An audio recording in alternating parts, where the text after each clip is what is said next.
Welcome to the Trailer Cast with Elise Snipes.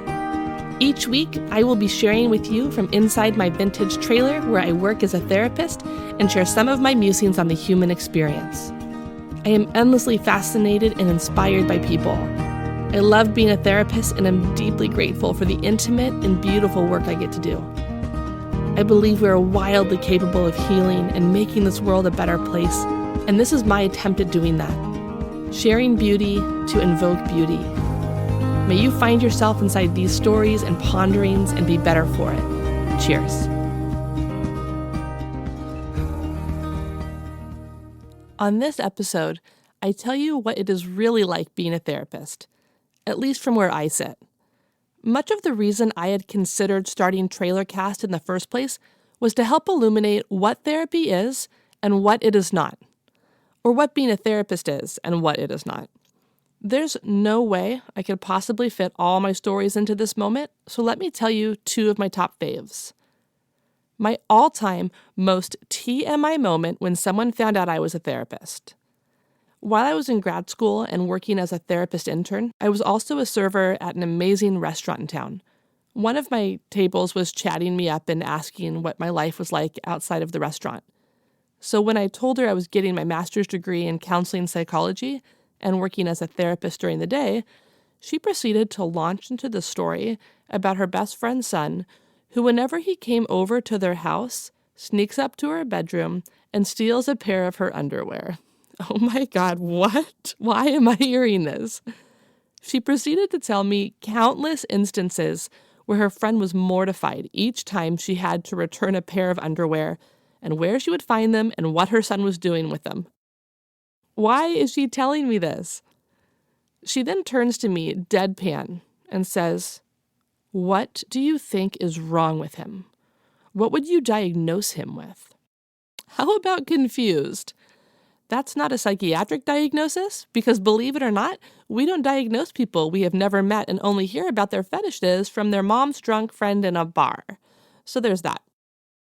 I do think people are fascinated by diagnosis and fitting things or people into boxes. Maybe by understanding what is wrong, then we won't feel so crazy. Or maybe we think we might gain some sort of mastery over the relationship. I also think we are curious as people and we want to understand things and people that are different from us. And so we seek to explain away the tension of different with a diagnosis. The process of diagnosis is a part of therapy, and it can be a useful resource for treatment planning. But it is really more of a process than a product, a way to narrow or focus the route of healing, but it is definitely not the result. Therapy isn't just calling people things, depressed, anxious, obsessed. No, we can gather history and experiences, symptoms, observations. This really just helps us know what we're not. And when you think about it, the narrowing work of this process shows you all the things you maybe were afraid you are, and now you know you aren't. At best, it helps you see there is an explanation for what you have been feeling. And this explanation is a sigh of relief. It's not all in your head. You don't have to wonder or suffer alone. We can call it something and take care of it. Most importantly, remember that the it is not you. You are not your diagnosis. You are not a cluster of symptoms translated into a code. Sure, you might have a diagnosis or depression, but you are not depression. You are affected by this collection of feelings, but it is not who you are. I mentioned last time I have been paralyzed twice. The first time I was in college, I had just started dating Jesse, my now husband. I had some low-grade back pain and this tingling that went into my legs. I didn't really think too much of it. I noticed it was there, but I had things to do, and so I just kind of kept on going. But by the end of the first week, I was having difficulty standing up for very long, and if I wasn't specifically focusing on keeping myself standing, if I got distracted, I would drop to the ground. My roommates were freaking out more than I was and dragged me to the college health department. There, they diagnosed me with a probably kidney infection and prescribed antibiotics, pain relievers, and sent me home to rest. But instead of getting better, I just kept disintegrating. I needed help walking. I couldn't feel my feet anymore. My roommates took me to the hospital this time and told the ER doctor everything that was going on. More tests. They poked my feet and legs with pins and took blood. Everything came back inconclusive. They went with the previous diagnosis of kidney infection, even though there were no symptoms of the infection now. They figured that the antibiotics were doing their job and that I just needed more time. So we went back home. By this time, the pain in my lower back was pretty intense. I couldn't feel my feet or my legs, and I definitely had lost muscle control and gross motor skill. I was trying to get to class one day, and I started laughing, and I just collapsed, and I couldn't get back up. I was coming to terms that something was pretty significantly wrong at this point, and I agreed to go back to the hospital. We went to a different ER this time and gave them the rundown. This time, when they pricked the bottom of my feet and tested for reflexes, there was nothing there. No response. They did a spinal tap, an MRI, a head CT, and put me in a room, and finally it felt like someone was taking this seriously. Like we were getting somewhere. Like there might be an explanation for what was happening. A diagnosis. Mind you, at this point, I am really scared. I'm completely paralyzed from the waist down. I can't move on my own. I have to push a button for a nurse to come help me transfer from my hospital bed to a wheelchair to go to the bathroom. I'm completely at the mercy of those around me. It was dark, and I didn't really grasp the severity of what was going on or what this might mean for my future. The doctor finally came back with some results from all the testing. Transverse myelitis. I was diagnosed with a rare autoimmune disorder where my immune system was attacking my nervous system in my spinal cord. Technically, it's in the myelin sheath around the spinal cord, and I was paralyzed from that infection site down. They informed me that I would never walk again. They started multiple rounds of IV corticosteroids, antibiotics, and pain medication. They transitioned me after a week in the hospital to an aftercare unit where I would learn how to live my life in a wheelchair, learn how to transfer safely from my bed to my wheelchair, how to get dressed, how to basically not be me anymore. I called Jesse and tried to break up with him. I couldn't stomach thinking about him having to take care of me. I had to drop out of college with a maybe contingency that I could resume next semester if I felt up to it. So let me tell you the end of the story. While I was living in an intensive inpatient facility, I had physical therapy and occupational therapy every day. And during one of my physical therapy sessions, they were trying to help me wiggle my left toes. It was infuriating, trying and with everything within me to do something so simple, something I'd been doing for most of my life without any effort at all. I would go away from these sessions exhausted, depressed, and completely locked inside myself. One session, I felt this zap of electricity shoot down my spine, down my legs, and into my toes, and they jolted. My toes actually moved. I wasn't sure if I did that or if it was just a spastic motion, so we kept at it, and I was eventually able to get my toes to respond most of the time. I have never felt more accomplished in my life to date. I freaking did it. Long short of it, I very slowly regained my ability to coordinate movement and muscle control. I spent months learning how to walk, and I did it. I overcame the odds of my diagnosis. I will tell you all the life lessons I learned during that time on another episode, but for now, I want you to see how essential diagnosis was for me. I was terrified, not knowing what was wrong with me. I had very obvious symptoms, like not being able to walk, but the symptom was just evidence that something even bigger was going on. The problem wasn't paralyzation. It was transverse myelitis. Without this diagnosis, there would not have been correct protocols for treatment, prognosis, or appropriate care. This rare and albeit bizarre diagnosis gave me a way forward. It made me feel like there was a plan, like there was someone who knew about this and even better, knew what to do about it. Side note, transverse myelitis was featured on House that exact same week I was diagnosed.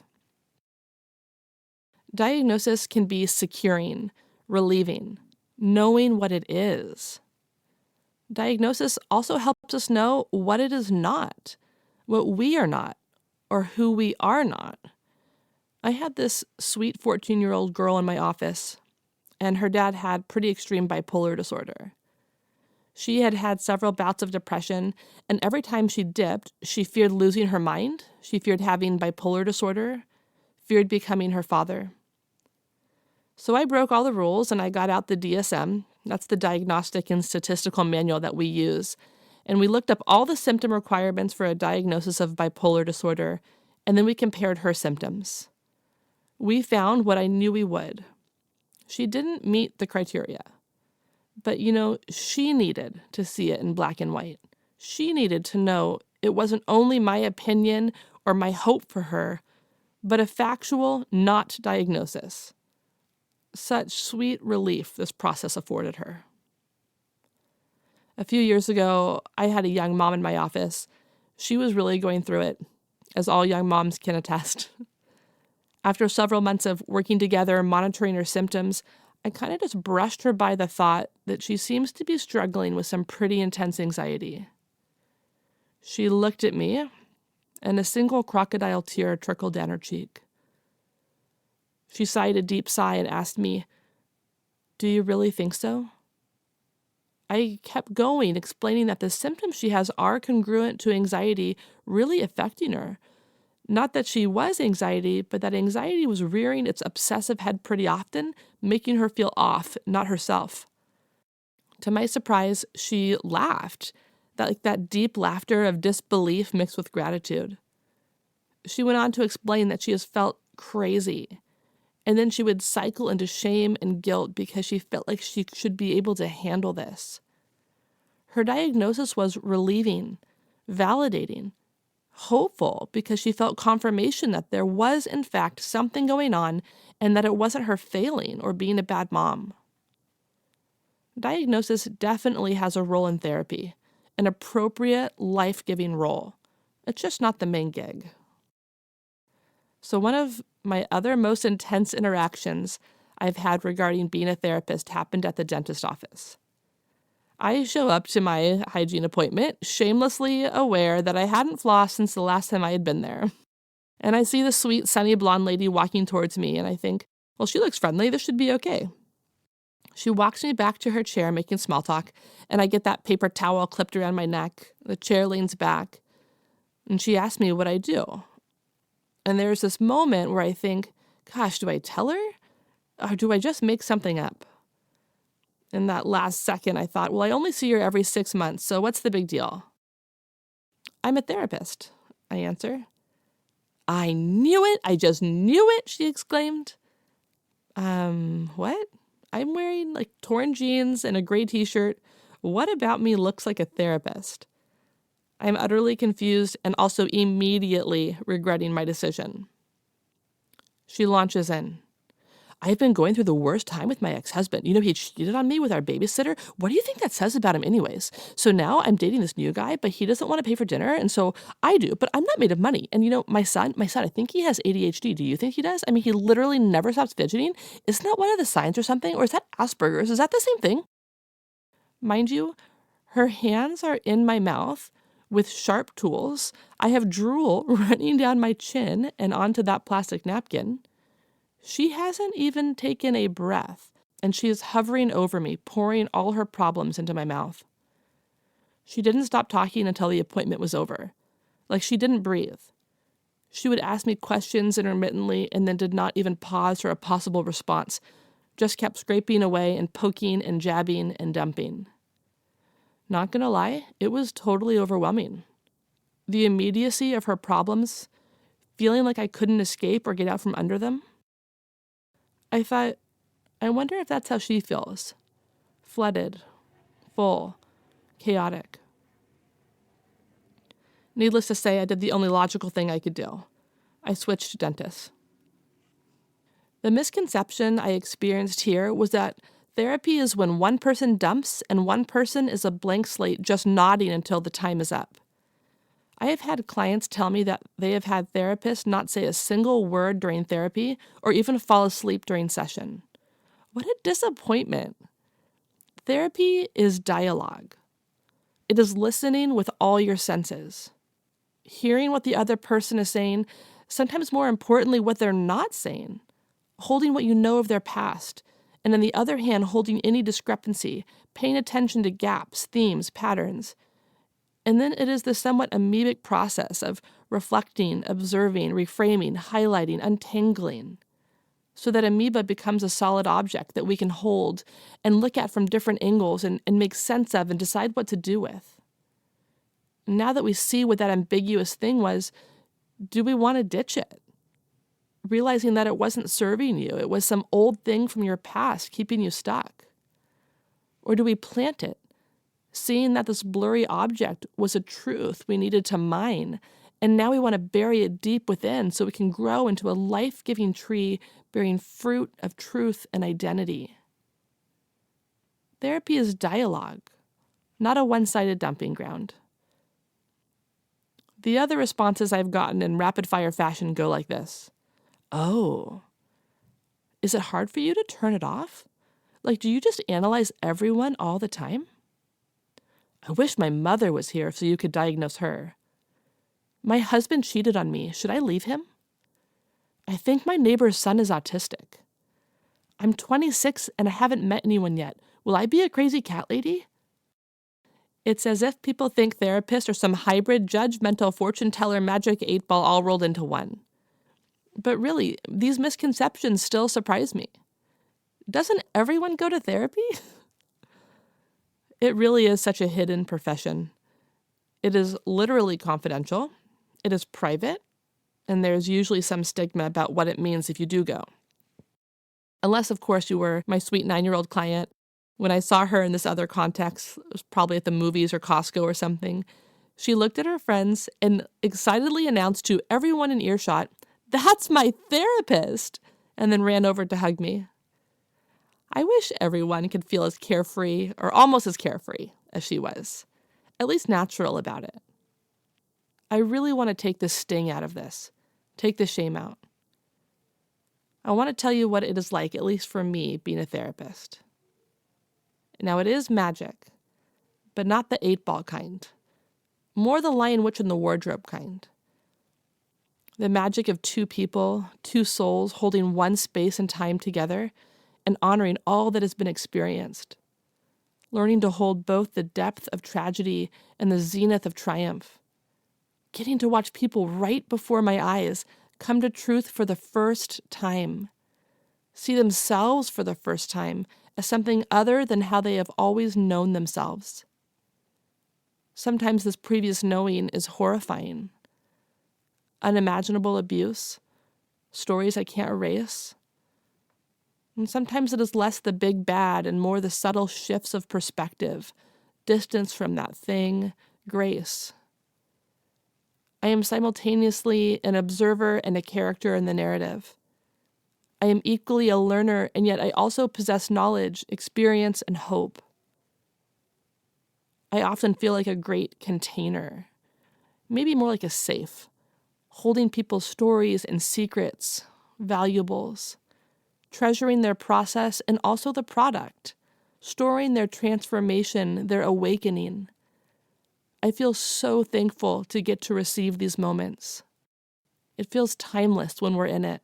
When in one moment I can see how my own suffering has allowed me to enter into this moment, this same moment, and speak peace, comfort, and hope, or just make space for what it is.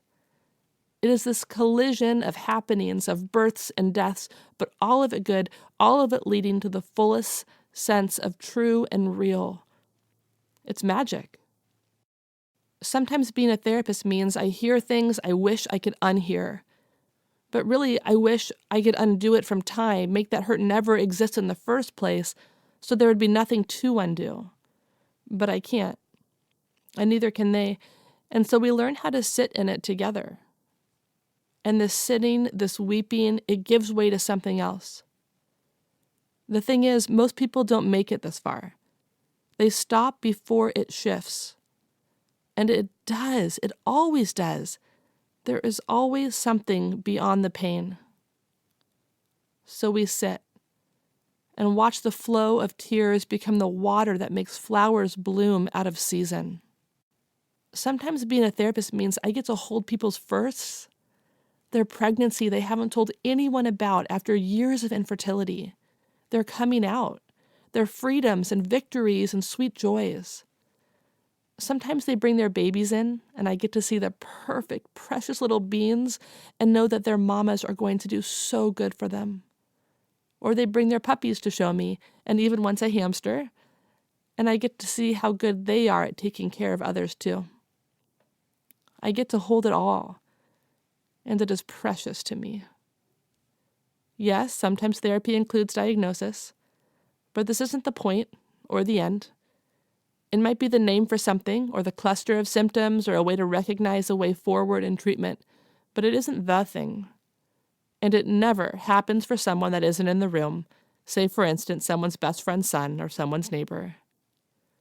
Yes, being a therapist can be lonely, because I do the work alone and no one really gets to see it, unless you're the one on the couch, of course. I think for me there are times I want to share it with people so they can see how good it can be, how normal it can be, how freeing and fun and real it can be. Hence me sitting here now reflecting on all these things and sharing them with you. So what do you think? Is it what you thought? If you were sitting here with me in this trailer, on this very couch, what else would you want to know? What would you want to talk about? Is there something you want to explore within yourself? Anything you want feedback on or a different take on something? Is there a pain, a loss, a joy, a resonance you want to share? If you were here, I would invite you to make yourself comfortable.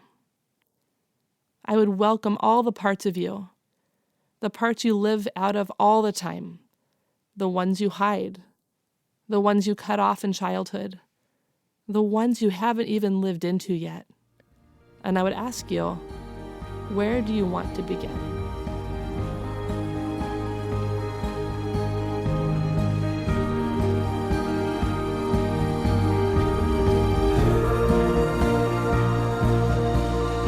Thanks for listening. To connect with me, suggest a topic for the show, or ask a question from your own life you would like to have answered, email me at elyse@trailercast.com, ELYSE@trailercast.com. You can also see more on the Trailercast website or follow me on Instagram @Trailercast, where you can watch the renovation of my vintage mobile office and see more from behind the scenes. Remember, you can subscribe on iTunes and tell your friends.